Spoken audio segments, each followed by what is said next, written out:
Phoenix, FFCCCII, the Manila Times, and One News bring you a series of forum on economic reforms. First off is presidential aspirant Panfilo Lacson in Meet the Presidentiables. Premieres October 30, Saturday at 7:30 p.m. here on One News.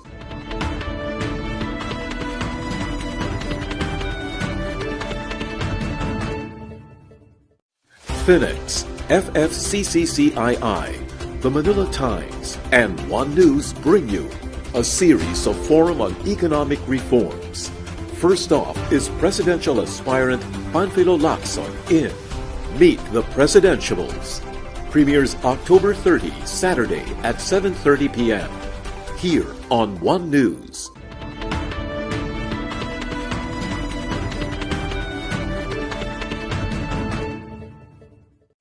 Phoenix, FFCCCII, the Manila Times, and One News bring you a series of forum on economic reforms. First off is presidential aspirant Panfilo Lacson in Meet the Presidentiables. Premieres October 30, Saturday at 7:30 p.m. here on One News.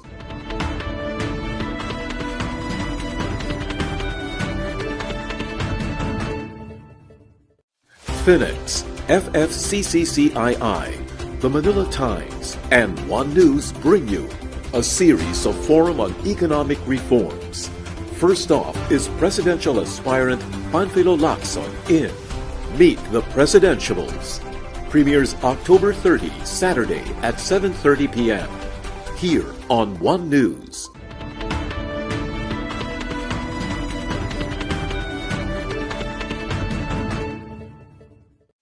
Phoenix, FFCCCII, the Manila Times, and One News bring you a series of forum on economic reforms. First off is presidential aspirant Panfilo Lacson in Meet the Presidentiables. Premieres October 30, Saturday at 7:30 p.m. here on One News.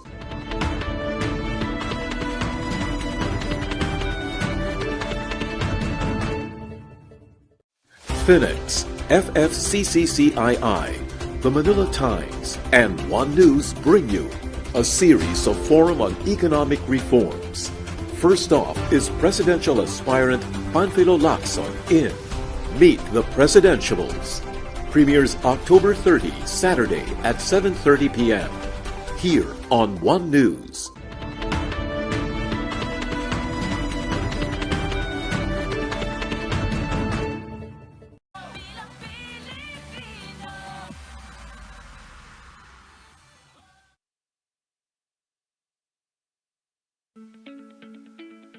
Welcome to Meet the Presidentiables, Economic Reforms in the New Frontier, Episode 1.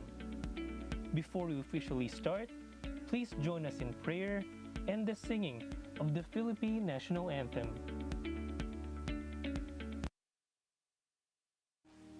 Heavenly Father, you are our Creator, our light, our wisdom and strength. May we ask for your guiding hand to lead us through this forum today and every day as we accomplish our work in various tasks. We pray for joy, enthusiasm, and fulfillment in our work. May we conduct ourselves and our business dealings in an environment of fairness, respect, and compassion. May we ask you to enter the hearts and minds of our leaders and countrymen. Give them strength and wisdom so that they may lead us through these difficult times with honesty, integrity, humility, and selfishness. Finally, we pray that you extend your healing hand over us, our families, and our nation, and help us overcome this health crisis that has claimed so many lives, including the lives of many of our friends, family members, and colleagues. Please heal those who are sick and guide the hands and minds of our doctors and nurses as they care for them. All these we humbly pray. Amen.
Good evening, everyone.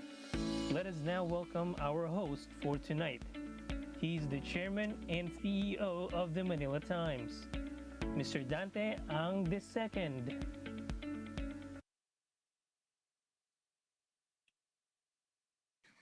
Good evening,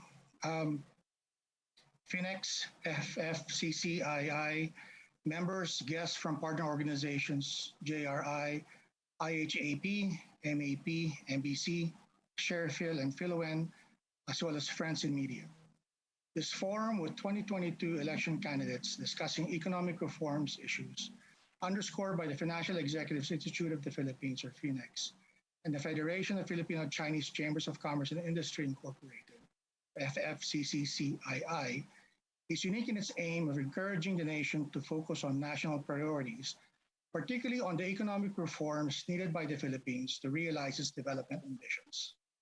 These two organizing groups are apolitical and nonpartisan.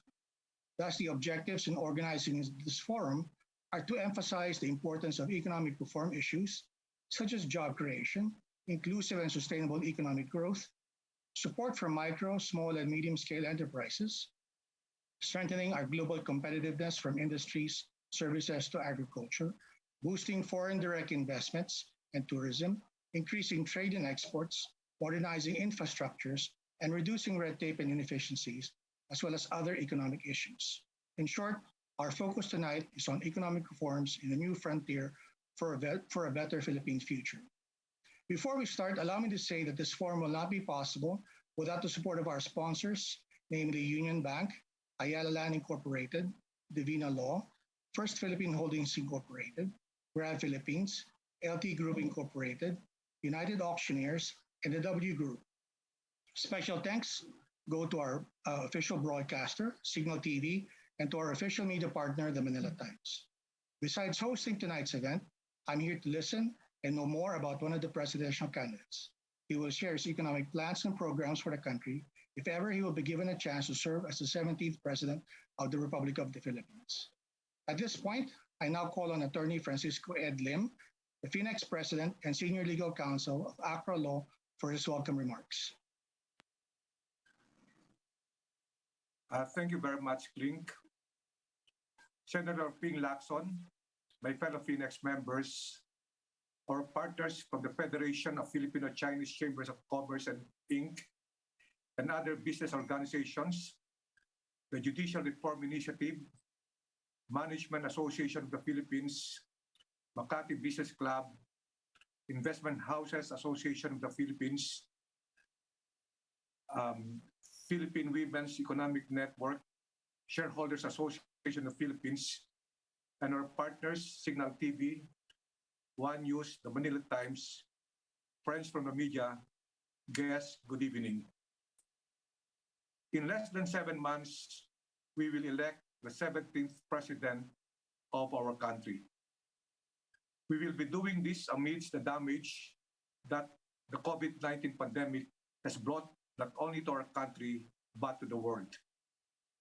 It is no secret that our country is far lagging behind our neighboring countries in terms of economic recovery from the pandemic. In Phoenix, it is our advocacy to look after our country's business, financial, and economic environment. Hence, our Meet the Presidentiables and Vice Presidentiable series will focus on our candidates' economic platform.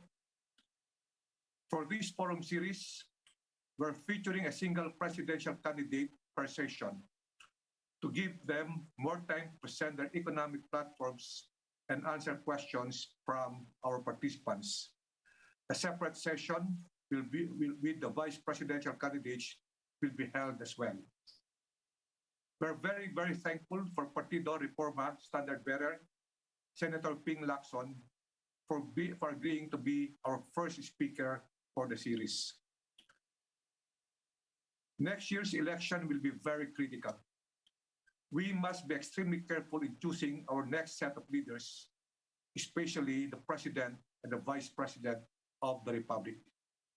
Our nation's recovery will depend on them. Thank you all, and we hope to see you in our future sessions. Mabuhay tayong lahat.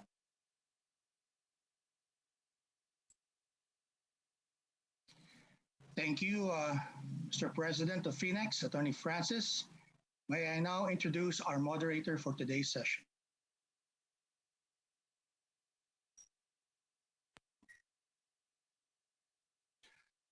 Attorney Mike Toledo is the head of the government the head for government and public affairs of the Metro Pacific Investments Group, or MPIC. He's also the head of the MVP Group of Media Bureau. Attorney Toledo writes a regular column in the Philippine Star. He is the host of One News Channel's Titans on Signal TV. He was the chief operating officer of Silangan Mindanao Mining Company Incorporated, or SMMCI, a $2 billion copper and gold project in Surigao del Norte, and was also senior vice president for public and regulatory affairs of Philex Mining Corporation. He was the president and CEO of the Manila office of the Weber Shandwick, one of the world's largest and leading full-service public relations firm with offices in every major business and governmental capital. Mike has served as press secretary and presidential spokesperson during the administration of former President Joseph Ejercito Estrada. He was also the campaign spokesman and media bureau director of former Defense Secretary Gilbert Chodoro, who ran for president in 2010. Attorney Mike was a corporate, litigation, labor, intellectual property, and criminal lawyer. He started his legal career at the prestigious Angara, Concepcion, Cruz, Regala, and Abello law offices, or ACRA Law. He obtained his Bachelor of Arts and Bachelor of Law degrees from the University of the Philippines. He earned his Master of Laws in Public International Law at the prestigious London School of Economics and Political Science for a scholarship grant from the British government. He was accepted at the Fletcher School of Law and Diplomacy at Tufts University in 1993. He was recently given a 2019 Most Distinguished Alumni Award for College of Arts and Sciences by the University of the Philippines, Manila Alumni Association, and was named Distinguished Veteran for 2019 in Media and Communications by the San Beda University Alumni Association. Attorney Mike, good evening. The screen is yours. Good evening. Good evening. Thank you so much for that very kind introduction, Chairman Klink. It's very kind of you. And of course, I would just like to thank Phoenix and the other supporting organizations and media partners for giving me this opportunity to moderate this very, very important series of talks on economic reforms in the new frontier with our Presidentiables. We know very well how important it is for our people, not only the businessmen, not only the tycoons, not only the business leaders, but everyone else, ordinary folks, to really find out what exactly are the economic programs of those seeking the highest office of the land. And we all know that an enlightened and educated citizenry can participate effectively in a democracy. And it is just quite apropos that the first presidential candidate who accepted the invitation of Phoenix is a man who actually does not need any introduction, but protocol dictates that I do introduce him. But we all know that he is not only a man of words, but a man of action. And he's accepting tonight's invitation and being the first to accept it is a clear manifestation of what I just said. So without any further ado, ladies and gentlemen, allow me, with your indulgence, to introduce to you our special guest for tonight. Senator Panfilo Lacson is a member of the Matatag class of 1971 of the Philippine Military Academy, or the PMA. He's a distinguished servant leader in our country. He is best known for his distinctive motto, "What is right must be kept right. What is wrong must be set right." A personal credo he has faithfully observed in his more than 40 years of public service, but he definitely looks much younger than serving 40 years in public service. His rise to national consciousness started when he solved high-profile crimes, including kidnap for ransom cases in the 1980s, the 1990s. And in 1999, he was tasked to head the Philippine National Police, the PNP, which, under his watch, and I was a personal witness to this, enjoyed a revival of the glory days of the PNP, along with the highest public approval ratings in its entire history. In 2001, he earned a Senate seat where he continued to show his no nonsense brand of leadership. He exhibited his consistent and unflinching resolve, particularly in his call to scrap the Pork Barrel Fund, then known as the Priority Development Assistance Fund, or the PDAF. As early as 2003, a full 10 years before the pork barrel scam involving Janet Lim Napoles exploded in the Filipino people's collective consciousness, he also made sure his 200 million a year PDAF entitlement was returned. Was returned, let me repeat that, to the National Treasury. Very rare indeed. In fact, maybe a lot of people thought that that would be impossible, but he did it. While in the Senate, he also led a sturdy crusade against graft and corruption, as evidenced by the bills he filed and the exposés rather that he made of anonymous transactions that marred our public institutions. During the 12th, 13th, 14th, and 15th Congresses from 2001 to 2013, he authored or co-authored landmark legislations. This includes the Anti-Money Laundering Law and amendments thereto, the Anti-Human Trafficking Act of 2001, the Anti-Red Tape Act of 2007, revised AFP modernization program, responsible parenthood and reproductive health, and sin tax, or the excise tax on alcohol and tobacco. In the aftermath of Super Typhoon Yolanda, which was called Haiyan, that caused widespread and untold destruction, damage, and death in central Philippines, he was appointed Presidential Assistant for Rehabilitation and Recovery with the enviable mandate of unifying the rehabilitation and recovery efforts of government and the private sector. Despite limited authority and government resources, his office crafted an 8-volume, 8,000-page comprehensive rehabilitation and recovery plan with a 167 billion proposed funding in a record 6 months. His efforts in the Yolanda rehabilitation led to the institutionalization of essential mechanisms that assisted calamity-affected communities in building back better, faster, stronger, and safer. In the 2016 elections, the Filipino people again entrusted him with a Senate seat. As a member of the 17th Congress, he continues to safeguard public interests and fight corruption, particularly by shielding the national budget from pork and other types of machinations. So it can truly spur inclusive growth for all Filipinos. He continues to advance his legislative agenda to initiate programs and budget reform and village empowerment, transparency and public accountability, anti-graft and corruption, public order and security. Among the laws that he authored or co-sponsored in the 17th Congress are the Act establishing the Philippine Identification or National ID System, of which is definitely long overdue. I'm glad that it's there now as law and it's being implemented, which provides for easier transactions with the government and private entities and which helps deter criminality. Also, the Free Irrigation Law, the Anti-Hazing Law, and the law restoring the subpoena powers of the Philippine National Police Criminal Investigation and Detection Group, and the Act providing for the rank classification in the Philippine National Police. He also had a key role in crafting the law amending the Anti-Money Laundering Act to include casinos as covered persons, quote unquote, and joint resolutions 1 that authorize increase in the base pay of military and uniformed personnel in government.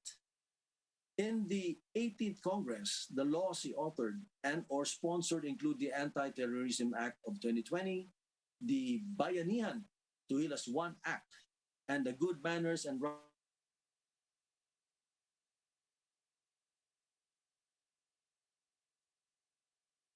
untiring, audacious, making sure dubious congressional insertions and useless appropriations, also known as the pork, are checked and deleted during plenary debates.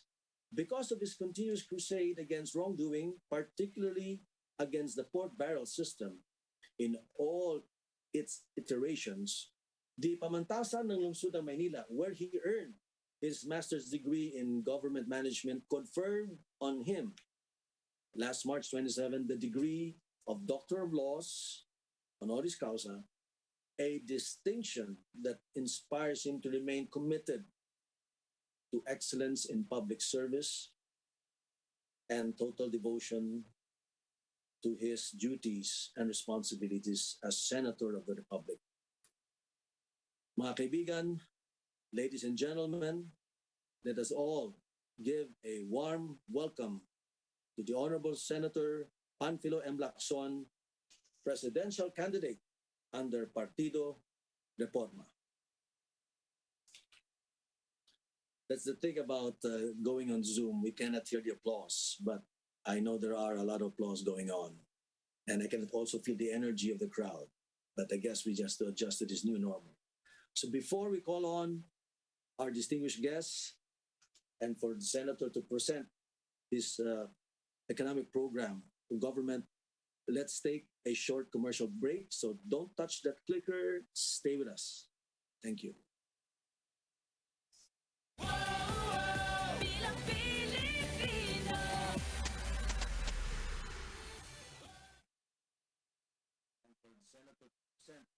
This Phoenix, FFCCCII, the Manila Times, and One News bring you a series of forum on economic reforms. First off is presidential aspirant Panfilo Lacson in Meet the Presidentiables. Premieres October 30, Saturday at 7:30 p.m. here on One News.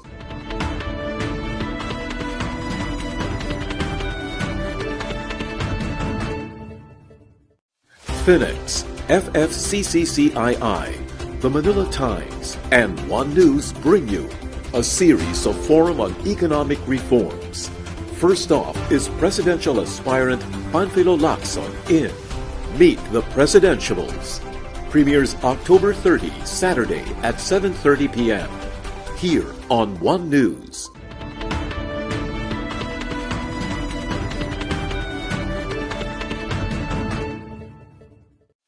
Phoenix, FFCCCII, the Manila Times, and One News bring you a series of forum on economic reforms.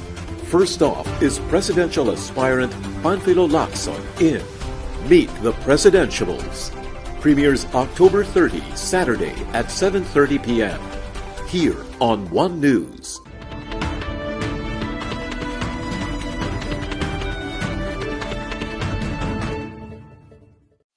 Phoenix, FFCCCII, the Manila Times, and One News bring you a series of forum on economic reforms. First off is presidential aspirant Panfilo Lacson in Meet the Presidentiables. Premieres October 30, Saturday at 7:30 p.m. here on One News.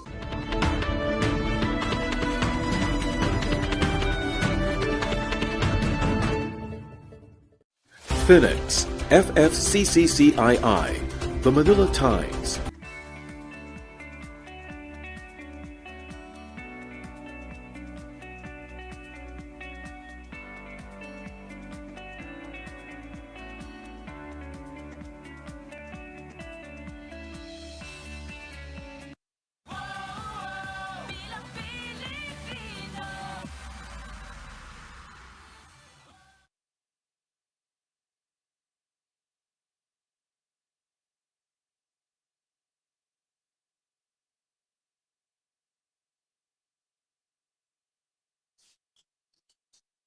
Welcome back. In case I was not able to greet everybody, good evening to everyone. Magandang gabi po sa inyo lahat. At sa atong mga kauban na mga Bisaya, maayong gabi kaninyong tanan. Now we're back, and now it's time to listen to our guest of honor and speaker, Senator Ping Lacson. Senator? Thank you. Daghang salamat, Attorney Mike Toledo. Yeah, I wish to thank the Financial Executives Institute of the Philippines, together with the Federation of Filipino-Chinese Chambers of Commerce and Industry, Incorporated, Signal, and the Manila Times for the opportunity to be the first in line to present my economic platform in your presidential forum. Before I begin our economic prospects in the years to come, I think it is but fair to mention the promising insights of progress that we as a nation worked very hard for in the recent past. Not too long ago, our nation had a message of hope, our fair share of good news stories.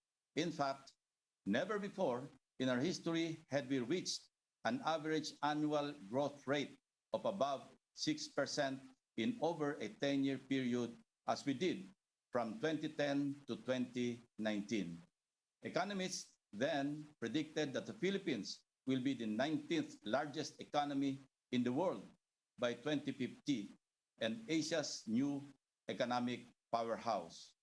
Yet, somewhere along the way, we missed our opportunities. We lost ground. We failed to insulate our nation from the most severe impact of the worst global health crisis of our time. As we stand, our country is the worst place to be during the pandemic. We ranked at the lowest rung in terms of effectiveness of handling this health crisis. Compared to our ASEAN neighbors, Filipinos are sadly the most disapproving of a government's pandemic response. Suffice to say that the pandemic, worsened by greed and incompetence, has reversed our gains in recent years that I mentioned and magnified the already intrinsic problems that we face as a country. Bad economy, massive corruption of incorrigible proportions, instability of peace and order, joblessness, poverty and hunger, not to mention our humongous national debt and our maritime disputes in the West Philippine Sea. If there's one thing that I have learned from my years of training as a soldier, it is to never go unprepared in any battle. Thus, my economic roadmap, a byproduct of countless consultations with a number of policy and sectoral groups and experts, local officials, and economists, presents concrete, practical, realistic, and sensible reforms that will be our key in transforming our vision into reality that is built on people's trust in their government. Hiwala sa pamunuan na mag-aayos at magdidisiplina sa gobyerno upang ayusin ang pamumuhay ng mga Pilipino. The COVID-19 pandemic has taught us a painful lesson. There is no trade-off between our people's health and the health of our economy. Our economic policy hence lies on the foundational ground of our health system, a vital component for national development and security. As I have always been emphasizing, one cannot talk of economic recovery without laying out a comprehensive health agenda to protect the welfare of our country's most important asset, our people. That being said, I commit to offer a future-proof strategy in the new normal, one that can stand firm against the many challenges in the coming years and grab the emerging opportunities we have at hand. We need to move forward and fast. Otherwise, we will drown in this state of misery. Our approach to this health crisis must be proactive, not reactive, based only on science-driven and driven by accurate data and not by pandemic politics, and never motivated by malevolent and unconscionable opportunism to make money out of the people's difficulty and misery. The national government cannot resolve the pandemic all by itself. While it needs to supervise, it should release a certain degree of control. We have to localize the problem because there is no one-size-fits-all approach to the pandemic.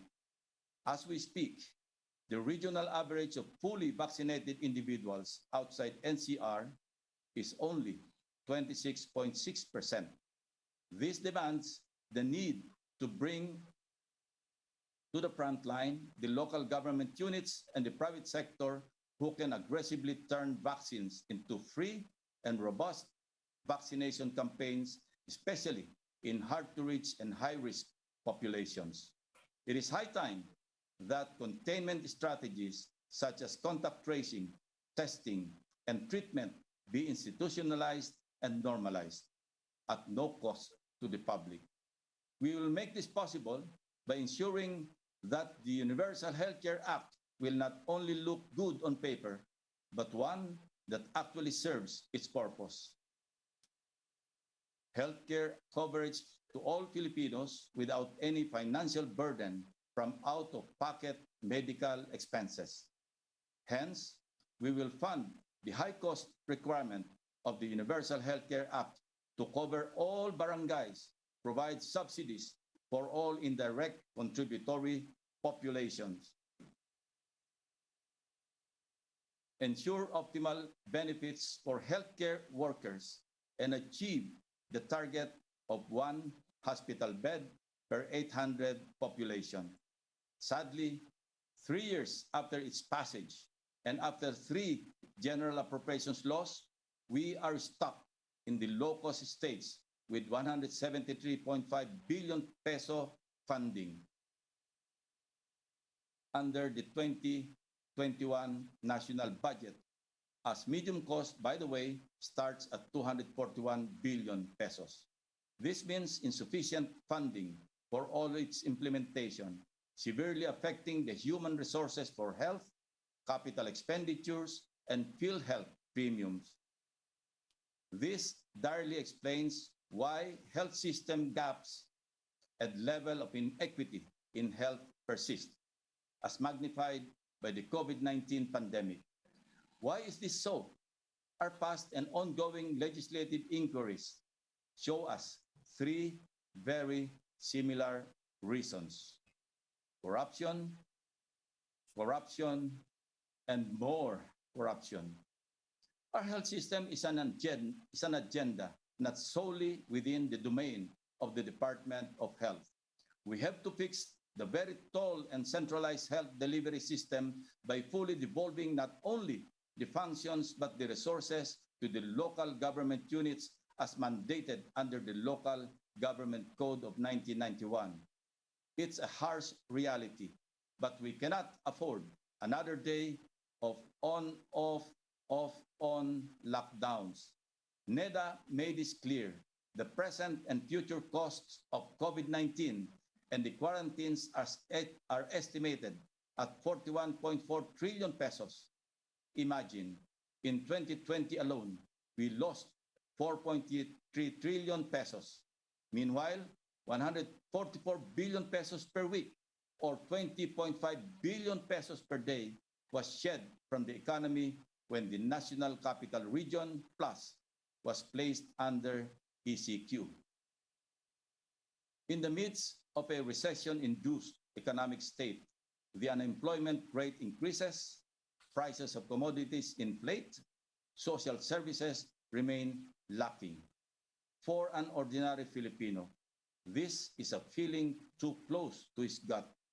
When everyone is tightening their belts, the government has to be the spender of last resort.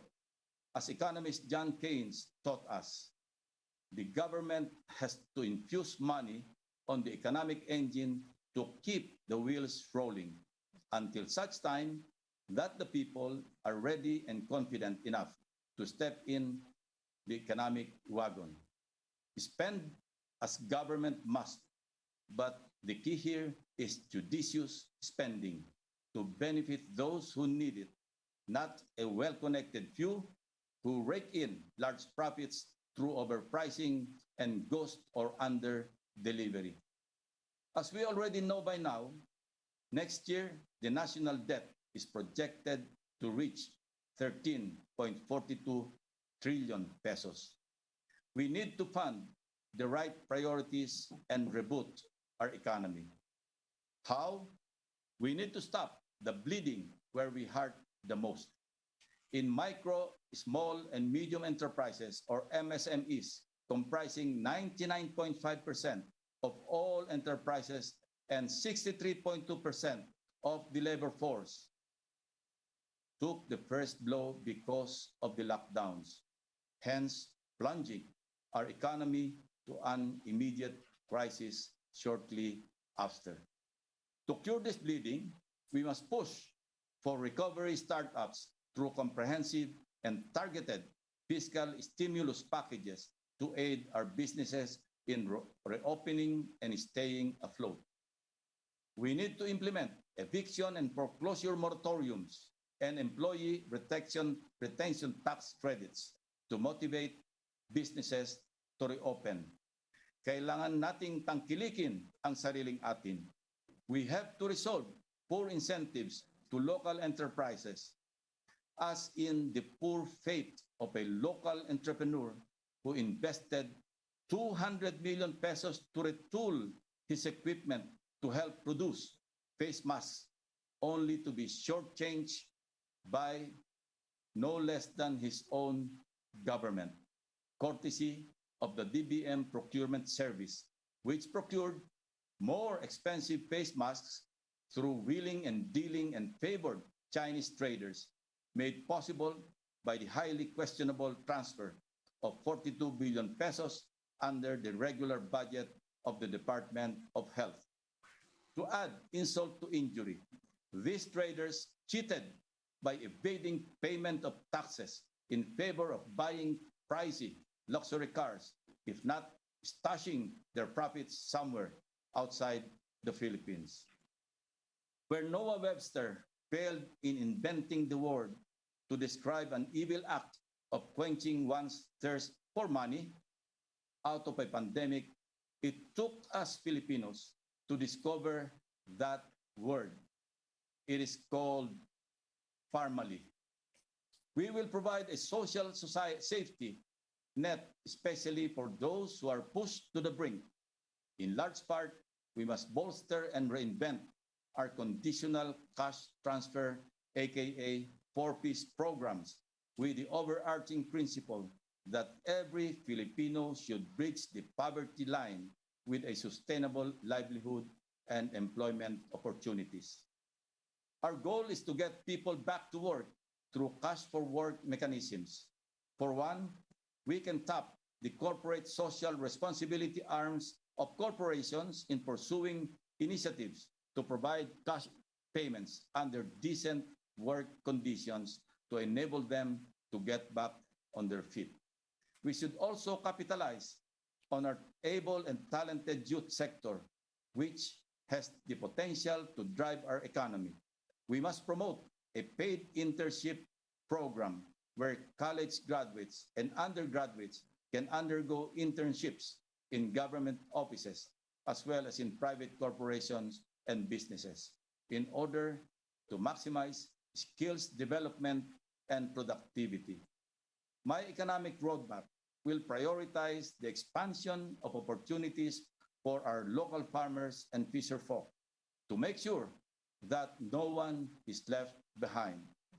Aside from government support, both at the national and local levels, through technical assistance as well as in the marketing of the local farmers' produce, thus liberating them from the grip and control of middlemen and traders who provide them loans, thus effectively dictating market prices to our food security frontliners.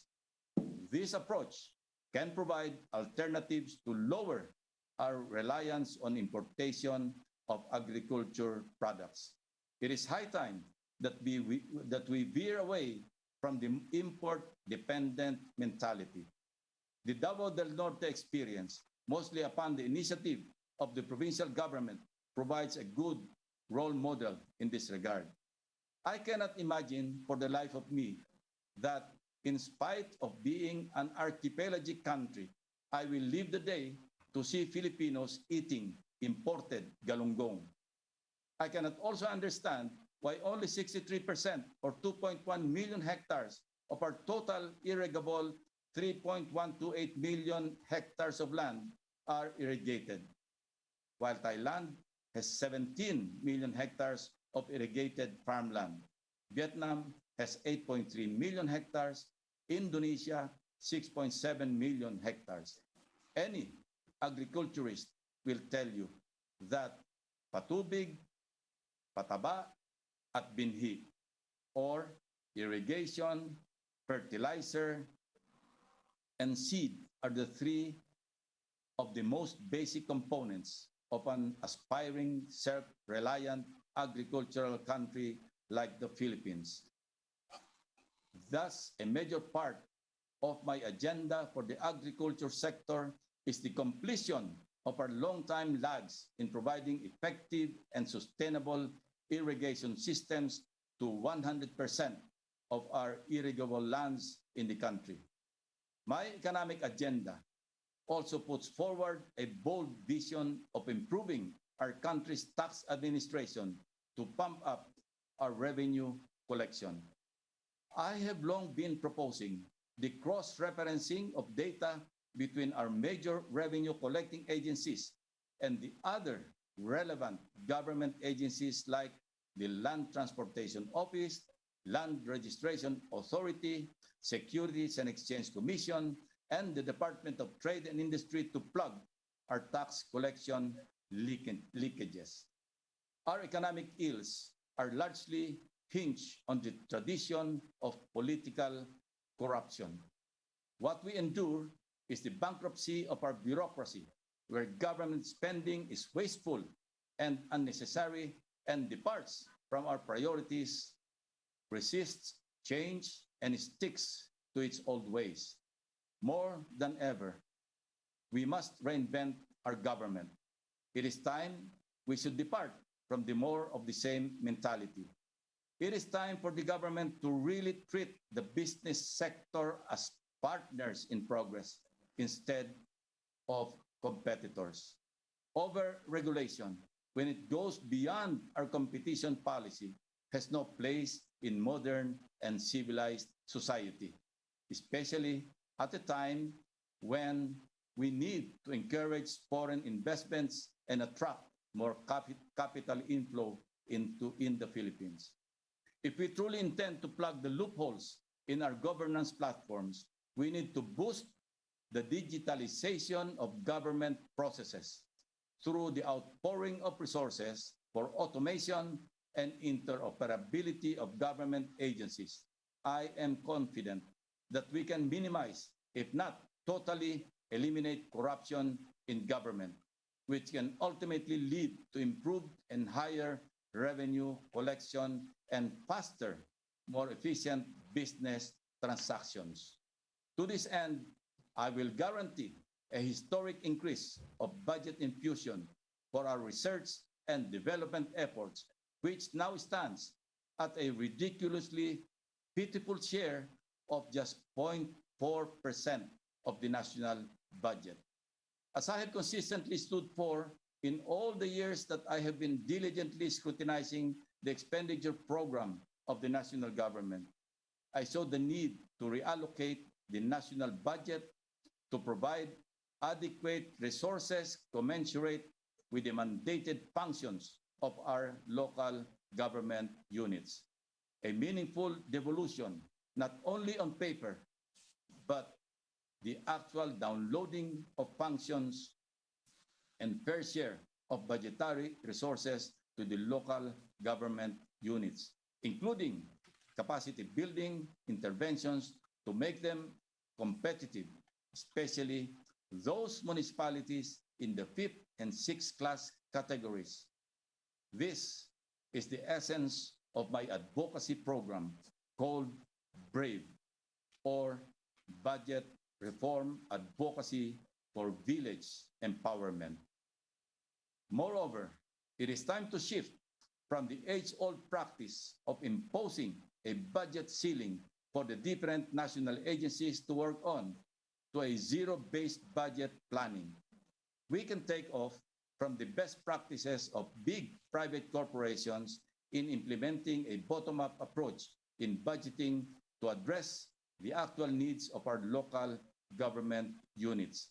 This is our budget reform to improve the delivery of basic services, creating employment opportunities, and improving the lives of our people, especially in the disadvantaged, far-flung communities.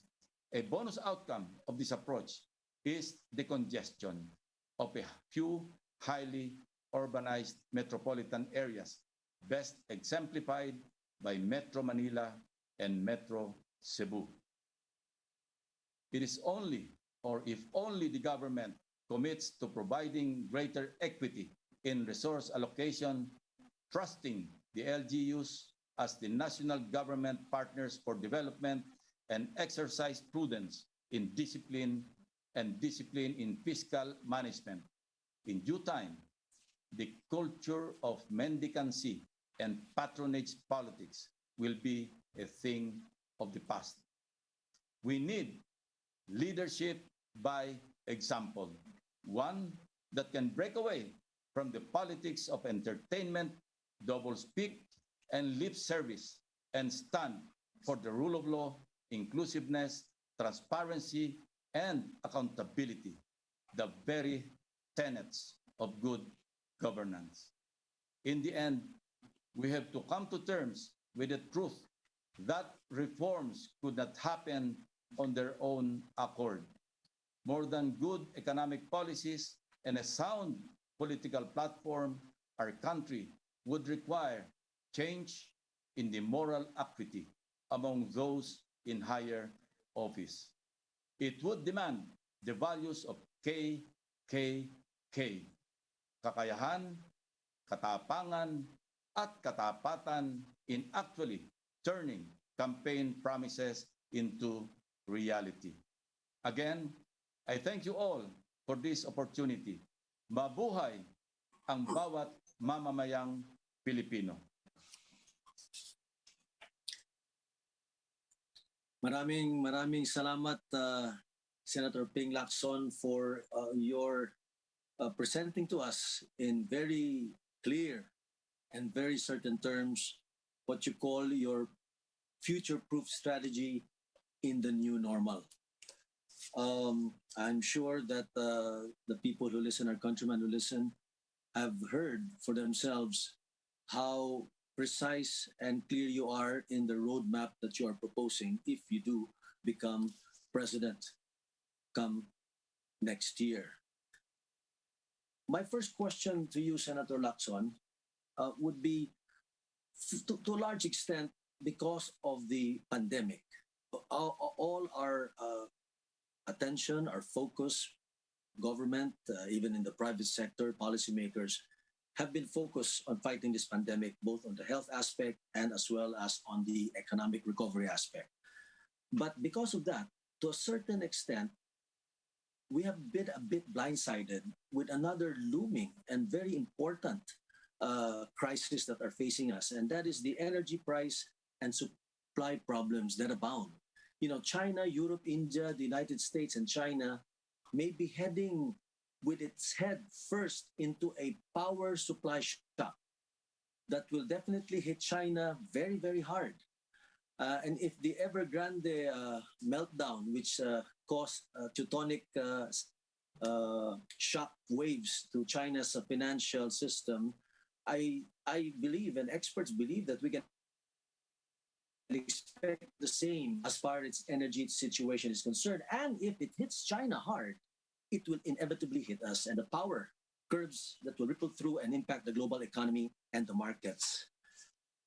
Now, with this, what will be your plan to address this? Because it is not a question of whether it will happen. I think it will be a question as to when it will happen. Mr. Senator? Yeah, thank you. Thank you, Attorney Mike. First, when we passed the train law, there's a provision there. First, ang effectivity ng train law is 2018 to 2020. But there's a provision there, that the Department of Finance is authorized upon the recommendation of the Development Budget Coordinating Committee or DBCC. Kung ang projection is mataas. Now, Department of Finance is claiming that we will lose in foregone revenues something like 141 billion pesos in VAT and excise taxes. But there's a provision there that authorizes the Department of Finance to suspend to a level not below the amount of taxes collected or the rate of excise taxes collected at the time of the suspension. So it's not correct to say on the part of the DOF na wala silang magagawa except through legislation. I heard some of the other presidentiables that we need legislation to suspend or to remove the excise taxes on fuel products. No, there's a provision there. If they want to introduce some stopgap measures, they can on their own accord. DBCC and DOF and the executive department can actually suspend. Pero parang sa indexation, it cannot go below the rate at the time of the suspension. Meaning, parang pineg mo na kung halimbawang nasa 50 pesos per liter, it stops there. So there is no foregone revenues, but there is no incremental increase anymore. So if they really want to help our transport sector, the industries that operate through fuel products, I think they can introduce some stopgap measures. So that is one emergency measure that the DOF and the executive department can introduce. You're right. Yung China is reeling from some internal problems. Yung stock market nila continues to go down. And this will have a telling effect even in the Philippine economy. But pagka pinag-usapan natin yung fuel products, we're almost helpless because the OPEC controls actually the prices based on the law on supply and demand. But we can introduce some stopgap measures in the meantime. And let's see from there what we can still do to alleviate the suffering of our people. Well, we can also introduce some incentives to the transport sector, especially yung ating public utility vehicles. We can include ayuda,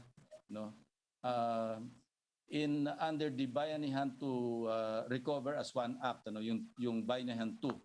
We introduce a provision, 5.558 billion pesos para ibigay na ayuda sa mga public utility vehicles.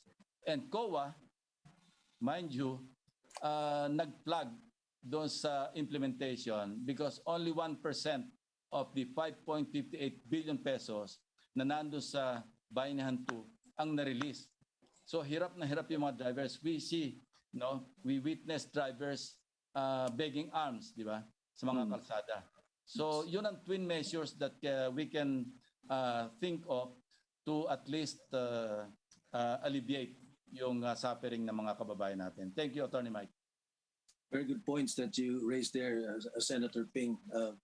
The price of oil has gone up to more than 80, I think, or about 80 per barrel. And they say natural gas, if equivalent, has really gone up, and even the short supply of natural gas in Europe and in other parts of the world.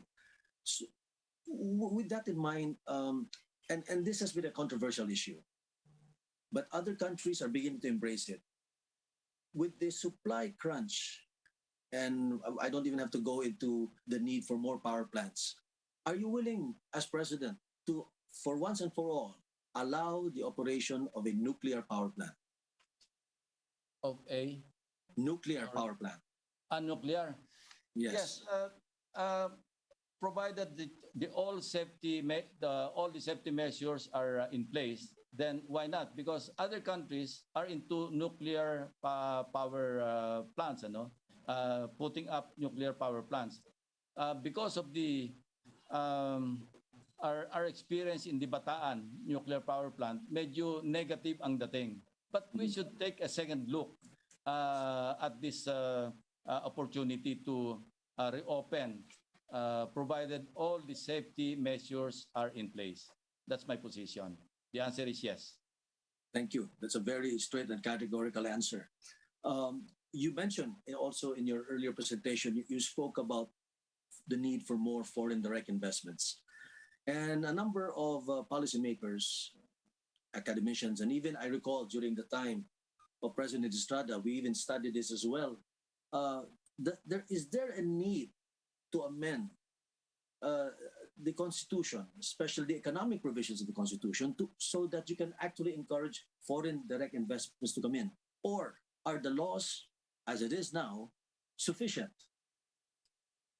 As we speak, we are deliberating on a bill that pertains to foreign direct investments.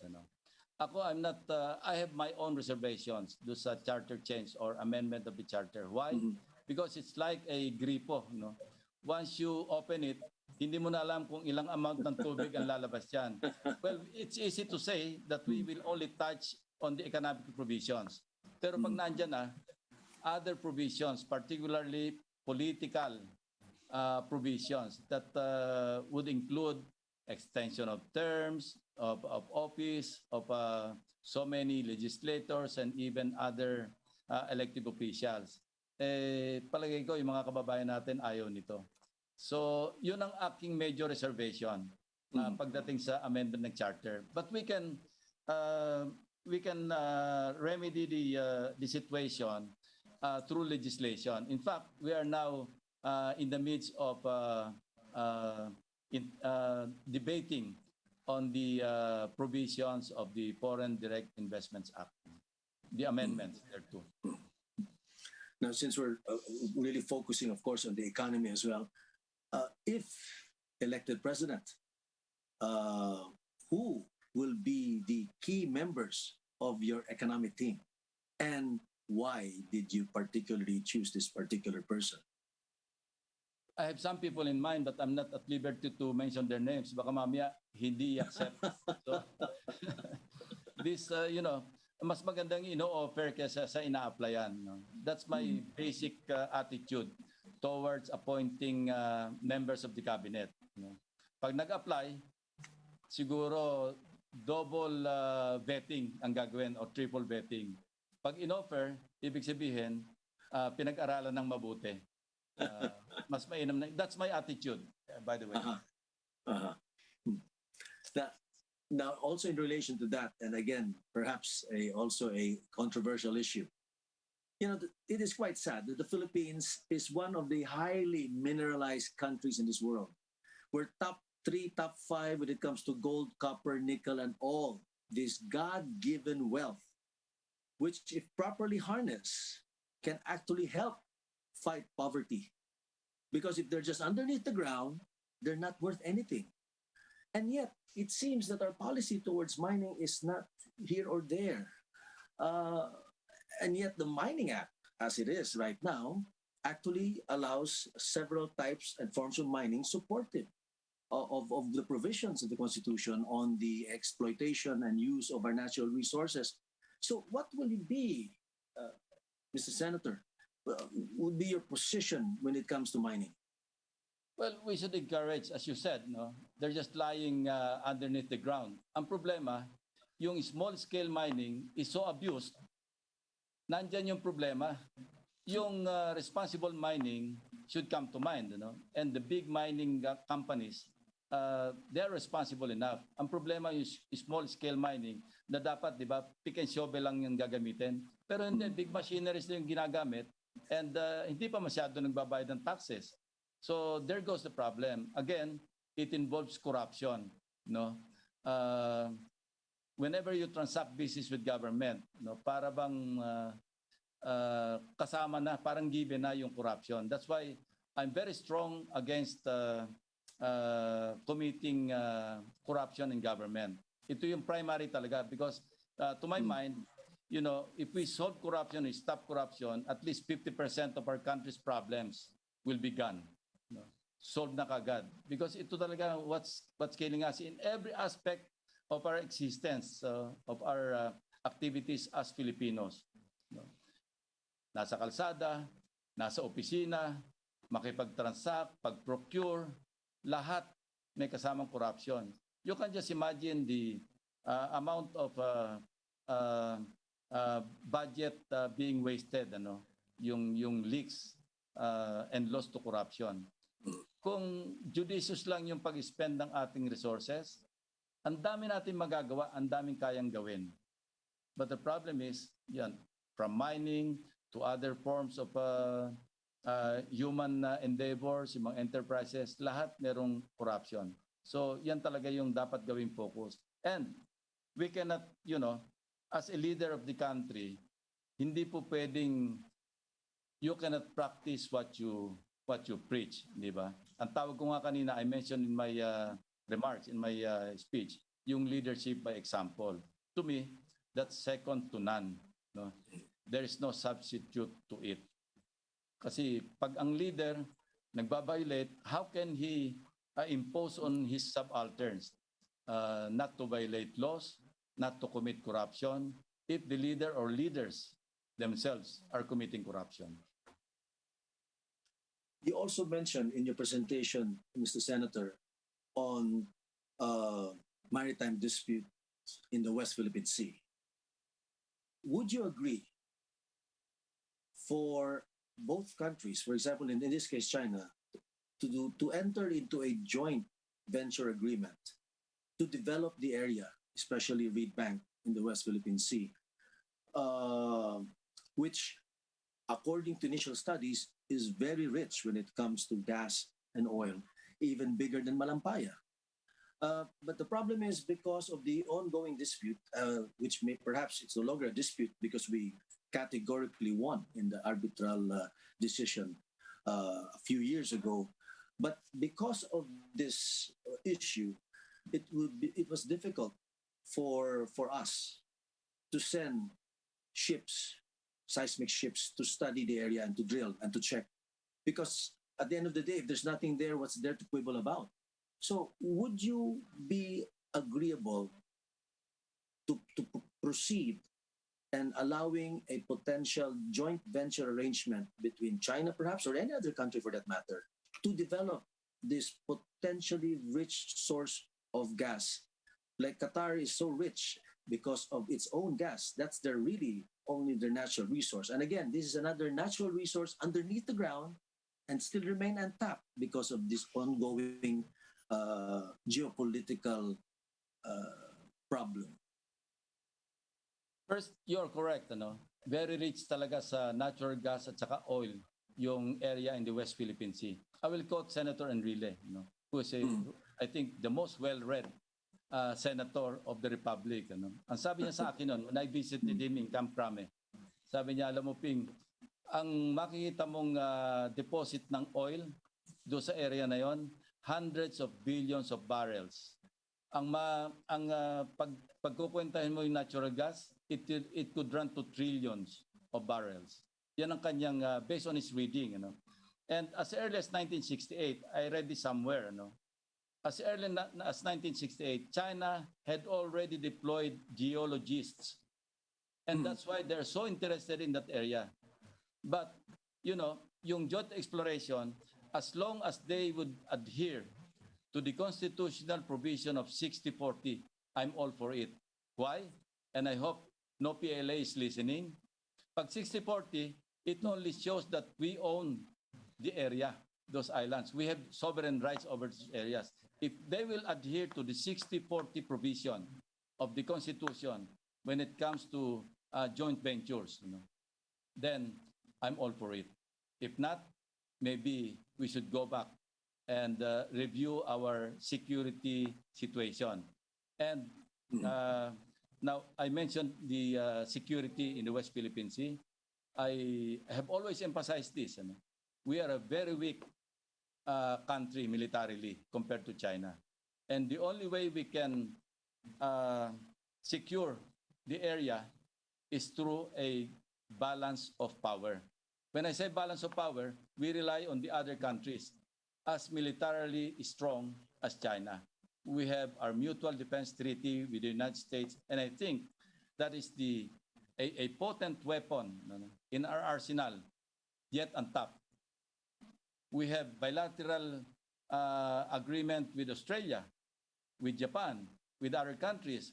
The European Union has expressed their willingness to patrol the area because they had their own interests. Because after all, foreign policy is always anchored on national interest. And we cannot rely on these countries if they have no national interest or any interest at all in those areas. But they have, because 10 to 12% of the maritime trade dumadaan dyan sa area na yan. So we should seize the opportunity that other countries are also interested in securing the area. So my position is yes, I'm for joint exploration, provided the agreement will respect the constitutional provision of 60-40. Thank you very much, Senator. We'll take a short break for a few commercials, and we'll be right back. So don't go away. Stay with us.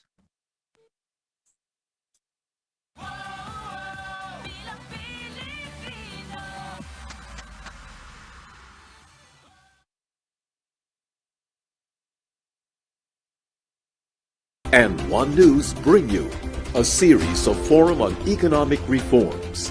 First off is presidential aspirant Panfilo Lacson in Meet the Presidentiables. Premieres October 30, Saturday at 7:30 p.m. here on One News.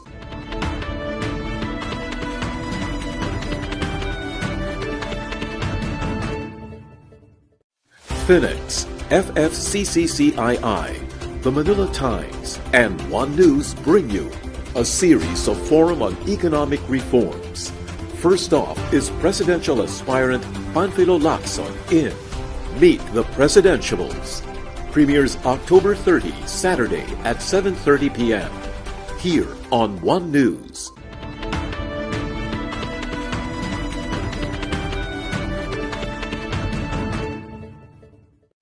Phoenix, FFCCCII, the Manila Times, and One News bring you a series of forum on economic reforms.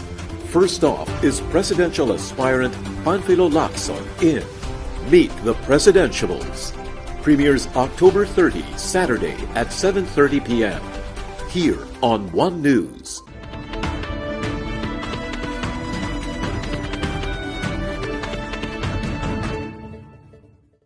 Phoenix, FFCCCII, the Manila Times, and One News bring you a series of forum on economic reforms. First off is presidential aspirant Panfilo Lacson in Meet the Presidentiables. Premieres October 30, Saturday at 7:30 p.m.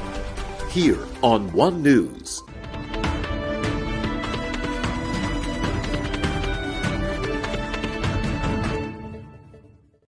Phoenix, FFCCCII, the Manila Times, and One News bring you a series of forum on economic reforms. First off is presidential aspirant Panfilo Lacson in Meet the Presidentiables. Premieres October 30, Saturday at 7:30 p.m. here on One News.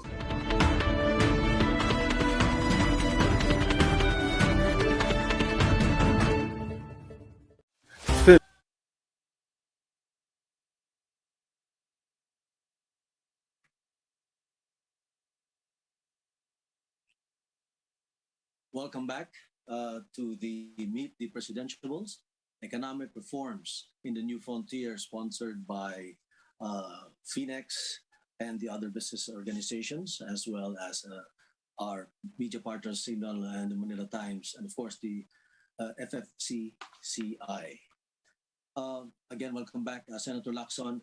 I guess the elephant in the room I mean, climate change.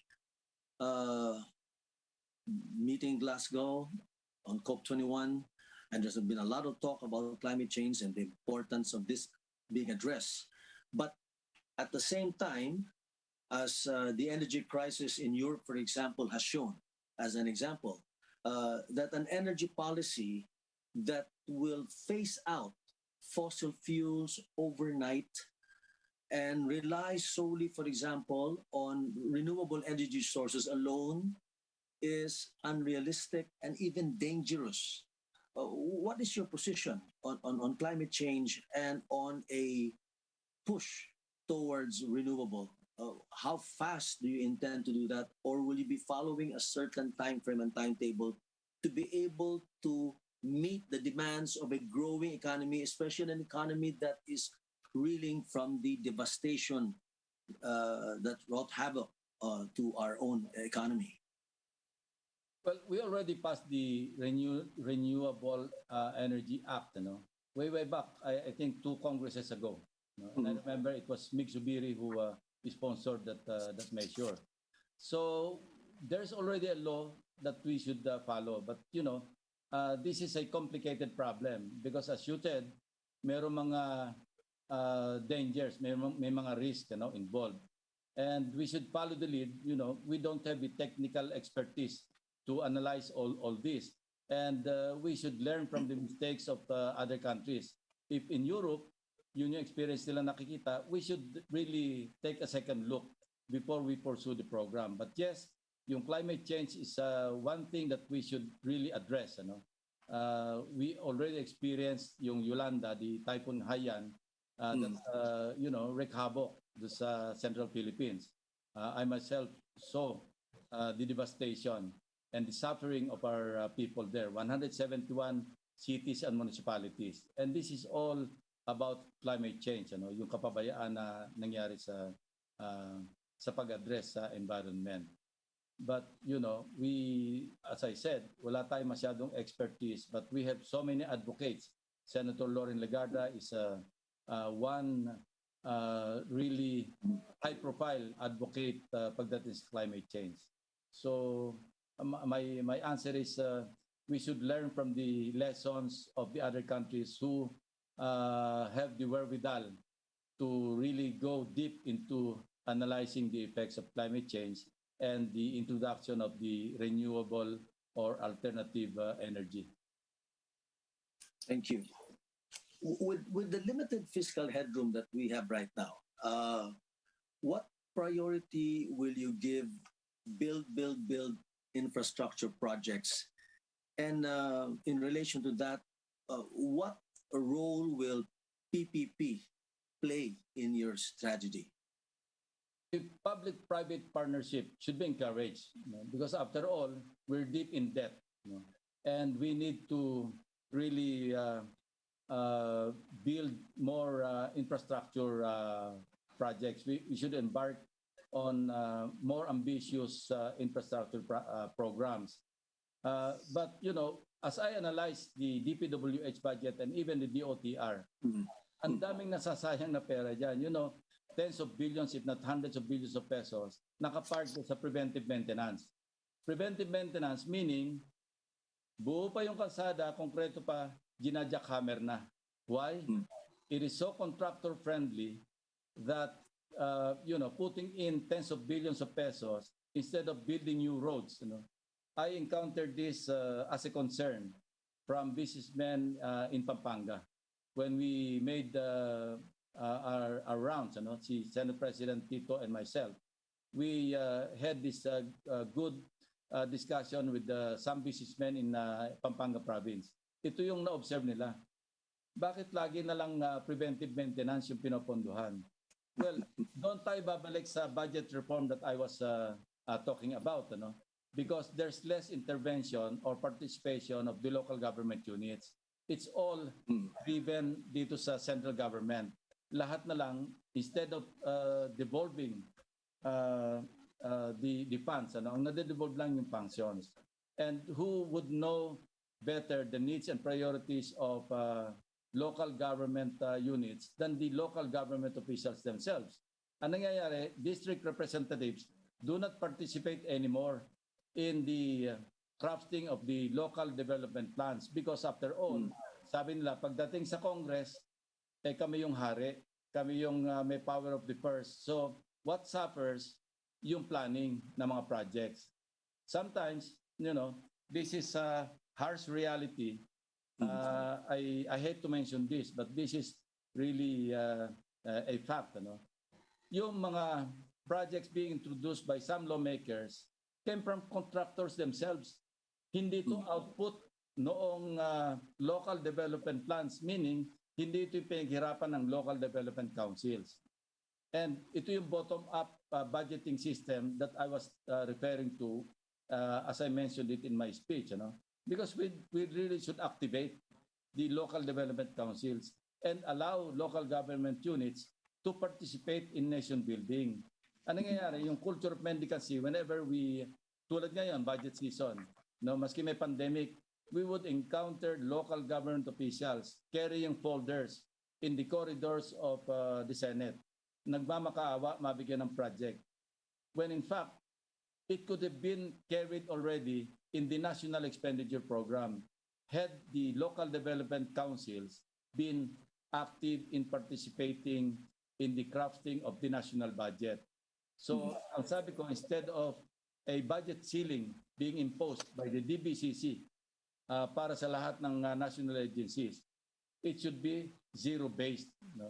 Meaning, each and every agency should start from zero and justify, explain why such amount should be given to them to finance their own PAPs, projects, activities, and programs. Baliktad lagi nangyayari, Mike. Thank you, Mr. Senator. Allow me to read. I receive a couple of questions from our audience at this point. So if I may allow me to read some of these questions. There is a question here on the education system. How do you find the present education system in the country? Do you think that there is a need to make further improvements for our people, especially the youth, to be able to compete in the global arena, so to speak? What is the level of our educational capabilities from the primary or elementary all the way up to college? Definitely, it needs improvement. For one, I think it is the United Nations that made this study. Yung growth mindset ng mga kabataan natin, 31%. Meaning, 69% pagdating ng 15 years old or years of age, ayaw na mag-grow, ayaw na mag-aral. Sabi nila, dito lang ako sa bukid. We should change that mindset. That's really dangerous. Growth mindset stops at 15 years of age. At 69% of our young people don't want to grow anymore when they reach the age of 15. So that's one. Again, yung school building program natin leaves much to be desired, because while we have budgeted year in and year out, given them the necessary budget for their school building programs, hindi na itatayo. There's so much unused appropriations under the expenditure program of the Department of Education. Maraming problema talaga, maraming reforms na dapat gawin sa ating education sector. Yung mga SUCs, this is just top of mind, Mike. Lagi na lang mga liberal arts yung focus ng ating mga kabataan. So why don't we just introduce a new concept wherein SUCs, especially those in the agricultural areas of the country, mag-focus na lang doon sa mga courses pertaining to agriculture and other technical courses instead of, making students enroll, because ang naging mindset na ng mga kabataan natin, ikaw, naging abogado ka, siguro kung pinag-aral ka ni Boy, na maging agriculturist, baka tumanggi ka kasi iba yung mindset mo rin, di ba? Gusto natin laging parang white-collar job ang pupuntahan. Totoo yun. We should change the mindset of Totoo yun. our youth, di ba? Tama ka doon, Senator. In fact, may nakakausap kami mga mga batang anak ng mga minero sa mga mining companies. Yeah. At magugulat ka na they do not want to follow the footsteps of their father and become miners. And that's what we need, for example. Or even farmers. Maraming, kagaya na sinabi nyo, marami sa ating mga kabataan, they would rather work perhaps in mga BPOs. No? Yeah. Parang, I guess, the lure of perhaps the salaries essentially, maybe initially bigger, and siguro mas may konting dating siguro as far as they're concerned. There seems to be, yun nga, no? There's a need to readjust the mindset, no, and retool the mindset of people. And agriculture definitely a sector that can definitely help the country and the economy really rebound. No? It's even the number one employer. But sadly, we all know that may issue tayo doon. You know, unfortunately, it is only in the Philippines na yung farmer mahirap. You go to the United States, you go to Europe, the farmers are the richest in their communities, di ba? That is true. That is true. That is true. In relation to also what you said, Senator, on education, no? Di ba isa din sa isang problema na hinaharap natin is what you call stunting. Related yun eh. Apparently, studies have shown, empirical data gathered both locally and internationally have shown that sadly our young is suffering from what you call stunting because of the lack of basic vitamins, nutrition needed, especially during the crucial stages of one's development. And that would result, sadly, maybe to a nation of idiots if this is not addressed. So, you have any program to address this issue of stunting?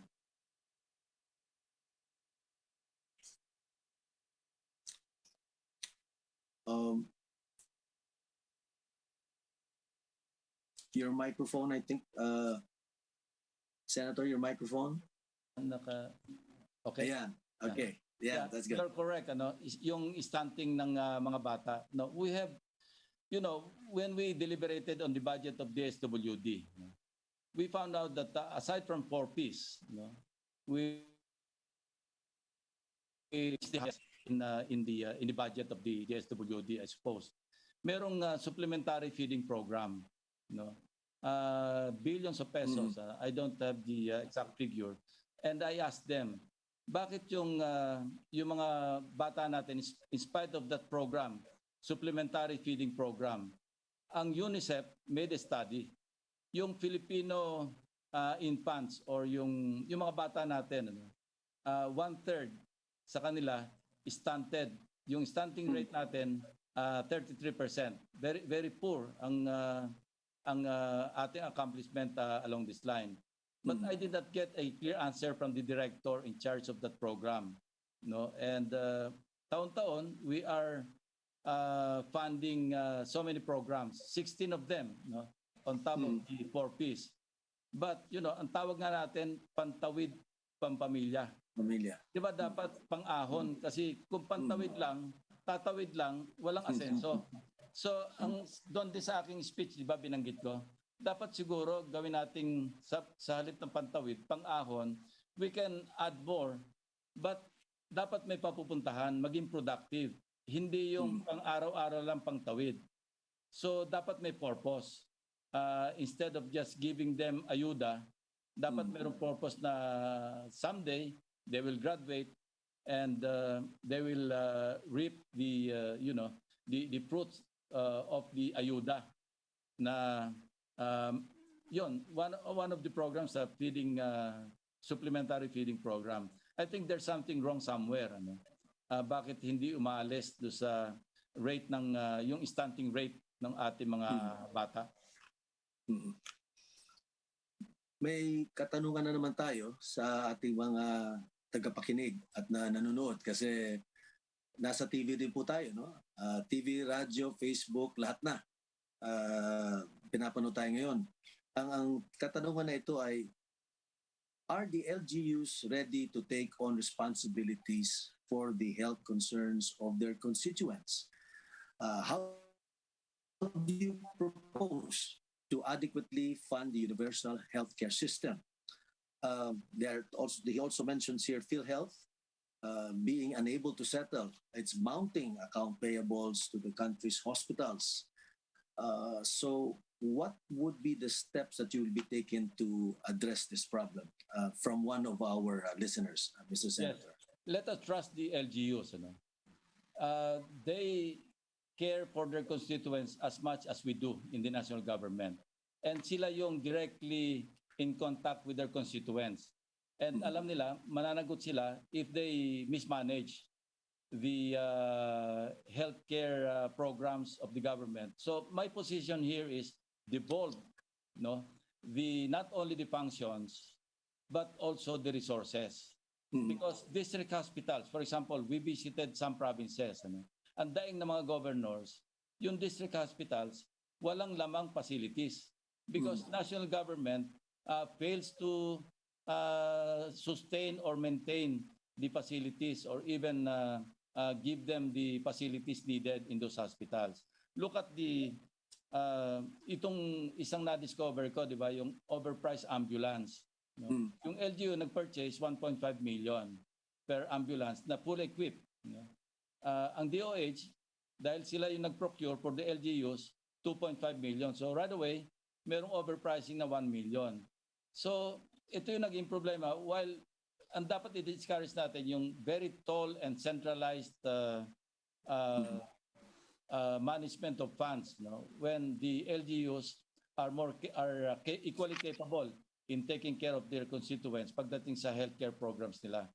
So I'm all for devolution, not only of functions but also of resources. Now that you touch on devolution, perhaps just very quickly as a reaction and a question as well.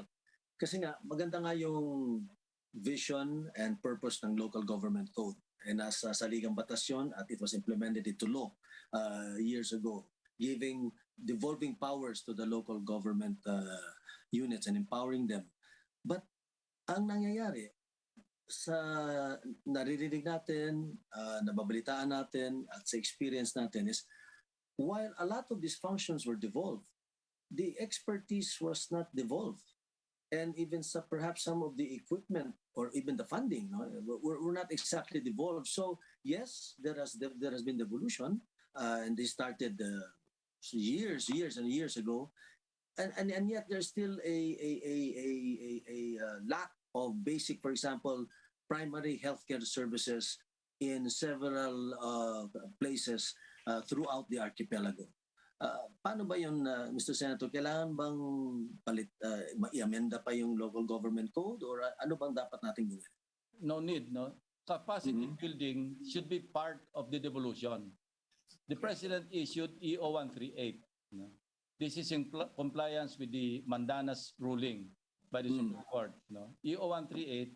But when we look at the budget, okay, parang compliance on paper. Yeah. Ganon na nangyayari. For example, again, DPWH, nag-reduce yung local projects, local programs under the DPWH budget by 89%.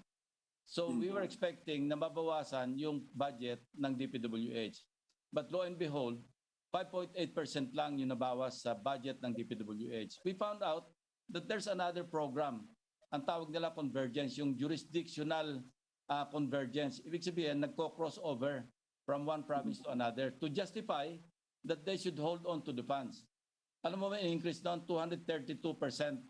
So again, devolution on paper, compliance with EO 138 on devolution kasi ang EO 138 is may phasing ang full implementation is 2024 but the first phase should be in 2022 next year. So again, I'll share with you my experience in Yolanda, Yung USAID, kasi yung mission director at that time, Miss Gloria Steele, Director Gloria, Yes. Filipina. Yeah. Alam mo ba, because they offered us $10 million in technical support and assistance.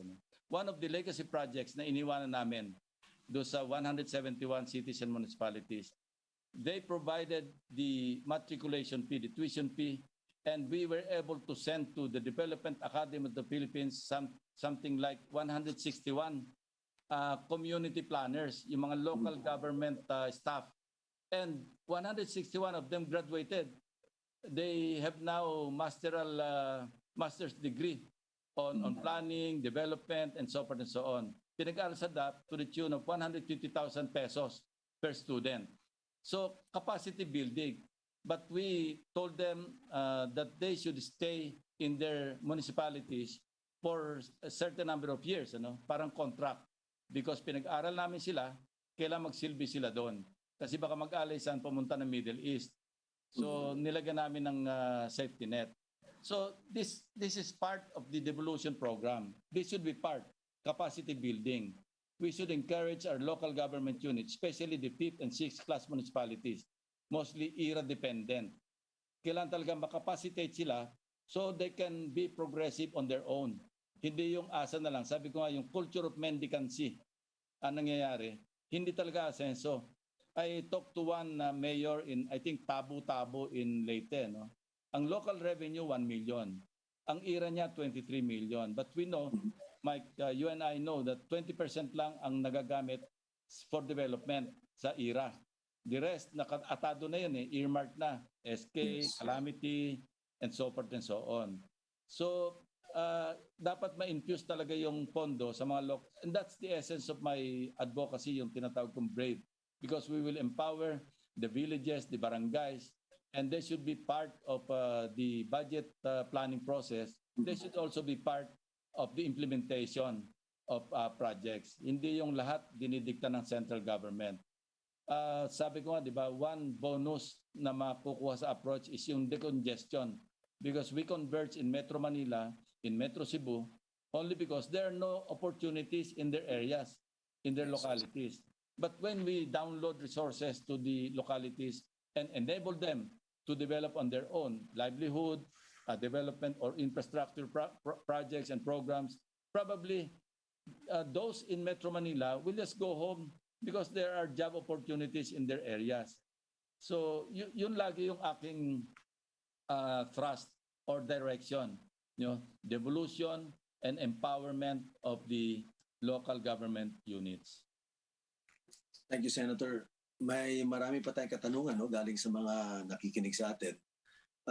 Do you favor relaxing the deposit secrecy law? It is said that it is the most stringent as compared to other global standards and may keep us in the FATF watch list and invite financial sanctions. Mike, I'll tell you one thing, as far as I can remember, every Congress, pinapile ko yung exemptions ng lahat ng government officials, government employees from clerk all the way up to the president from the provisions of the bank secrecy law. Unfortunately, hindi lumalabas ng committee. But, records can bear me out. I have always filed that. I checked with my staff, my legislative staff. Sabi ko, lagi natin pinapile yan. Every Congress, pinapile namin yon, pero hindi nakakapasa. So I think, and we should, as government officials and employees, we should not hide under the provisions of the Bank Secrecy Act. So parang, so in a way, Senator, it's akin to what's happening to the anti-dynasty bill. It is provided for in the Constitution, pero hanggang ngayon wala pang implementing law, so to speak. Parang ganun na nangyayari. And in relation to that, what is your stand on the anti-dynasty bill? It is in the Constitution. What we need is an enabling law, because without any enabling law, because we cannot define anong extent ng dynasty. Is it father and son, uncle and niece or nephew? Kailangan ma-define. But my position is, since it is in the Constitution, we should comply with the provision, any provision for that matter, in the Constitution. I also filed a bill, yung succession. because yung succession stops at the Speaker of the House of Representatives. Now, God forbid, what if kung sa SONA, mawalop yung lahat ng top 4 officials, the President, the Vice President, who are in the podium, di ba? Yeah. Of course, the Vice President is somewhere in the gallery. But what if may nangyari, wala tayong succession, there will be constitutional crisis. That's why I filed the bill, because it's in the Constitution that we need an enabling law to regarding constitutional succession. Correct. So marami tayong nasa Constitution na ewan ko, ayaw pag sinabing enabling law, parang hirap na hirap magpasa ng batas. I don't know why. Yeah, maganda yun, yung sa succession. I recall yung palabas sa Netflix, no? Yung Designated Survivor. That is correct. That is correct. We have another question from our listeners. I guess they're taking advantage really of your presence, Senator Ping. What will be the shape and thrust of foreign policy under a Lacson administration, given our present realities and political situation? Well, basic is foreign policy is always anchored on national interest. Second, dapat independent foreign policy. No? Not pro-China, not pro-US, but pro-Philippines. That is the basic requirement of a foreign policy. Ang overtime, di ba parang napabayaan din. Alam mo yung mga ambassadors natin, and I'd like to take this opportunity. I also filed the bill. No, I found out na yung mga retired ambassadors are receiving, sila yung naiwanan do sa pension system ng Pilipinas. Some of them na nalaman ko, ambassador nag-retire pagkatapos parang nasa mga 40,000 lang yung kanilang pension, way below their salary grade and their status as ambassadors. So we should really enrich kasi these are, I've encountered, I'm the chairman of the Committee on Foreign Affairs in the Commission on Appointments. And I am in constant touch with most of our diplomats sa diplomatic community, meaning yung ating mga Philippine ambassadors and consuls. And among the different agencies in government, I find the members of yung officials of the Department of Foreign Affairs, sila yung pinaka-professional. Talagang because they represent our country abroad, and rightly so, they parang sila yung pinaka-statesman sa tingin ko Mike. So well, maraming salamat. I'm afraid we ran out of time, no? And we still have actually a lot of questions from our listeners. But I'm sure our listeners would, if you can just send your questions, and we will send it to the good senator, and I'm sure he'll be willing to answer the questions that you'll be sending. But thank you so much for sending all these very, very intelligent and relevant questions.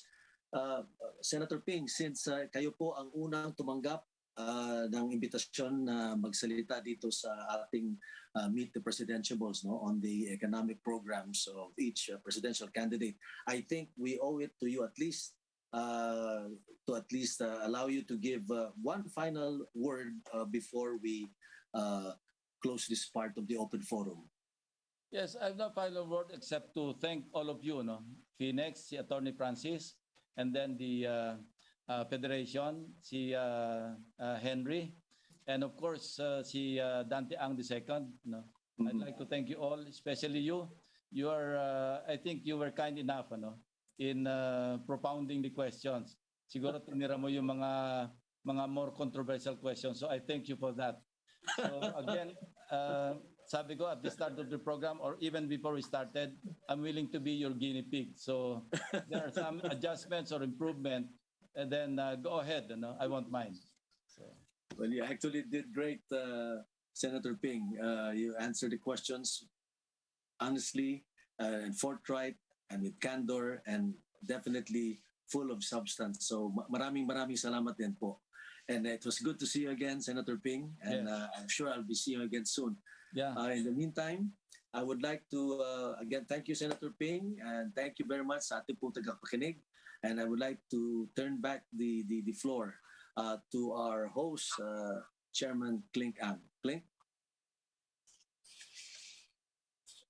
Thank you, Senator Lacson, for sharing your plans and programs. I feel that we could probably go on for a few more hours, but all good things must come to an end. Thank you also to Attorney Mike for ably moderating tonight's discussion. Truly, the discourse this evening is relevant to all of us, the voters. The exchange here will hopefully will help many of us make a wise decision in May 2022. So to close today's session, I now call on Dr. Henry Lim Bon Leong, President of the Federation of Filipino-Chinese Chambers of Commerce and Industry, Incorporated. Dr. Henry? Thank you, Click. Honorable Senator Ping Lacson, a close friend of the Federation since his time as PNP Chief. Phoenix President Francis Lim, Manila Times Chairman and CEO Dante Kling Ang, the second, Attorney Mike Toledo, PIC Director for Government Relations and Public Affairs.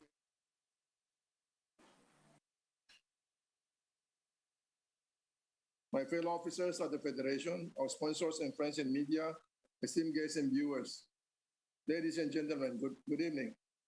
On behalf of the Federation of Filipino Chinese Chambers of Commerce and Industry Incorporated, FFCCCII, and our co-presenters, Phoenix, Signal, and the Manila Times, I would like to thank our guest presidential candidate, Senator Panfilo Lacson of Partido Reforma, for gracing our Meet the Presidentiables Forum this evening. In the previous elections, our federations held election candidates forums for officers and members during our council meetings, but at this time, due to the pandemic, we can only hold virtual forums. We are pleased to have this event together with Phoenix to know more about our candidates. And we also want to thank Senator Ping Lacson's campaign team for reaching out to us. We greatly appreciate this opportunity to listen to Senator Lacson's platform and plans for our country. His economic policies stand on important issues, and his message to the business and finance community and to all of the voters. We have worked with Senator Ping Lacson for our peace and order advocacy since he was with the PNP and now at the PNP Foundation. And he's very hardworking, determined, and dedicated to his work. Good luck in the coming election, Mr. Senator. We hope for your continued support in helping the business community and our local enterprises affected by COVID-19 in order to save jobs and boost our recovery. One of these is through the vaccination, and our Federation has initiated our own COVID-19 vaccination program, Operation Bakuna, in support of the government's national vaccination program to inoculate 250,000 economic frontliners, the entrepreneurs, the employees nationwide. Our Federation also came up with proposals to give strong stimulus for economic recovery, including low interest rates, suspending collections of interest and principal payments on loans by struggling businesses at least by a few months, increasing lending support for businesses. Since 1954, our Federation and our 170 chapters composed of Filipino-Chinese business across the countries have been actively involved in promoting business and industry development, investment growth, providing jobs to our countrymen, and as a contribution to economic growth, in helping uplift the lives of fellow Filipinos through our socio-economic programs such as various food programs, our medical missions, calamity, and COVID-19 relief operations, and many, many others. By pursuing all of this, we hope to contribute to our common goal of achieving dynamic growth and progress for our country and people.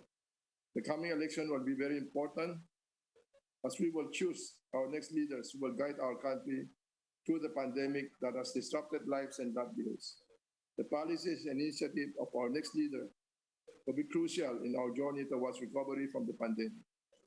Every vote matters, so we want to remind and encourage everybody to cast your votes on May 9 as we choose the next leaders of our country.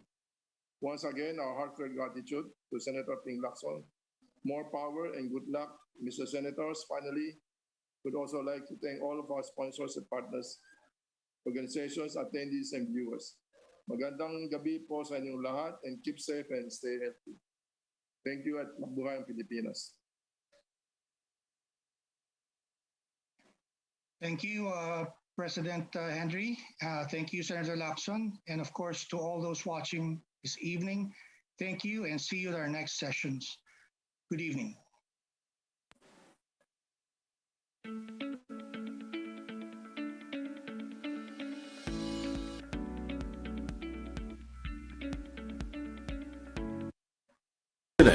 FFCCCII, the Manila Times, and One News bring you a series of forum on economic reforms. First off is presidential aspirant Panfilo Lacson in Meet the Presidentiables. Premieres October 30, Saturday at 7:30 p.m. here on One News.